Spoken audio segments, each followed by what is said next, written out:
Maulang hapon! For today's video, luto po tayo ng omelette. Egg potato omelette. So, meron tayong egg, potato, sibuyas, bawang. Naubusan na akong mantika. And then, eto po, 5 piso. Mantika. So, good for one ano lang pala siya.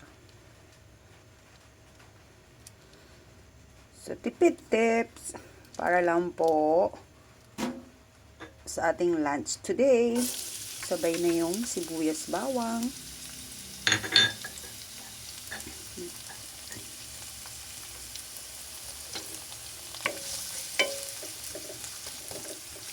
Wait natin siya maging golden brown.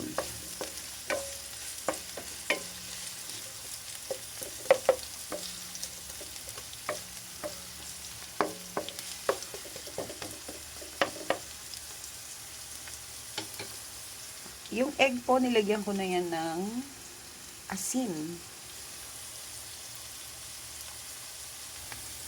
Ayan guys, pwede na natin ilagay ang ating mga patatas.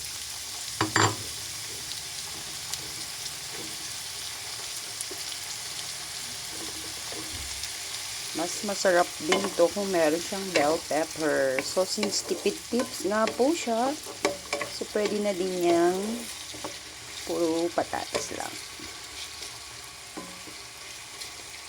Part 2 na to, nung Saturday, nagluto na po ako neto. Nagustuhan ko siya, so nagluto ako ulit.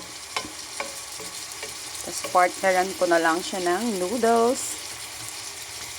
Hintayin po natin lumambot ang ating patatas. Ilagyan ko siya ng konting water hanggang sa matuyuan po yan para na rin maluto ng sapat yung ating potato. Yan guys, medyo luto na yan. Before natin ilagay yung egg, mag-spread tayo on top ng potato fried bawang. So, kung meron din naman kayo na fried bawang, lagyan nyo na rin po. Para magkaroon ng ibang flavor or aroma. Optional lang naman po siya. So, nasa sa inyo po. Kung meron din lang, kasi ako, mahilig ako sa fried bawang. Kaya palagi akong may stocks. Yung fried bawang. Now, lagay na po natin ang ating egg.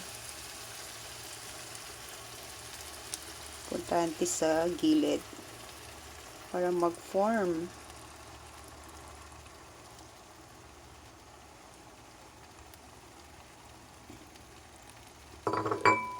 At para manuot,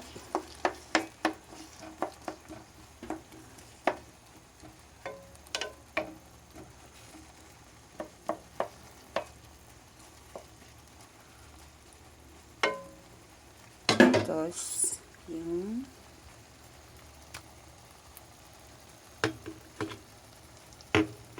since optional din naman po ito ang aking ginagawa. So, ito sesame oil, olive oil. Para po yung mga marunong mag-cook, so alam nila yung taste kung ano yung magiging outcome ng mga niluluto ninyo pagka merong kakaiba kayo na ina-add. Kung meron din lang naman po, but then again, optional lang siya.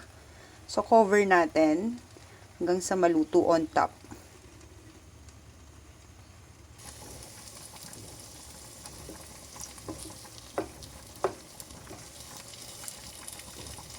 Para mamaya, ibabaliktad natin. Hindi tayo mahihirapan. Ginawa ko siyang apat. Parang pizza style.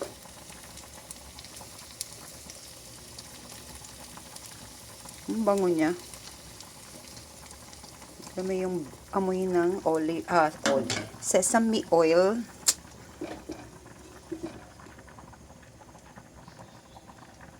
Okay. Check natin kung pwede na siyang ibaliktad. Or kung kaya ko using one. Ay, parang hindi. So, papakita ko later yung nakabaligtad na siya. Kailangan dalawang sandok. Ayan guys, nabaligtad ko na siya. Feeling ko this time kulang yung egg. So, hindi ko siya nabaligtad ng buo pa siya. Ang ginamit ko kasi na egg is tatlo lang. Last time kasi 5 eh. So, 3 na lang po kasi yung meron ako. Pwede naman po. So, para lang maging buo yung kasi mas marami yung patatas ko yata now.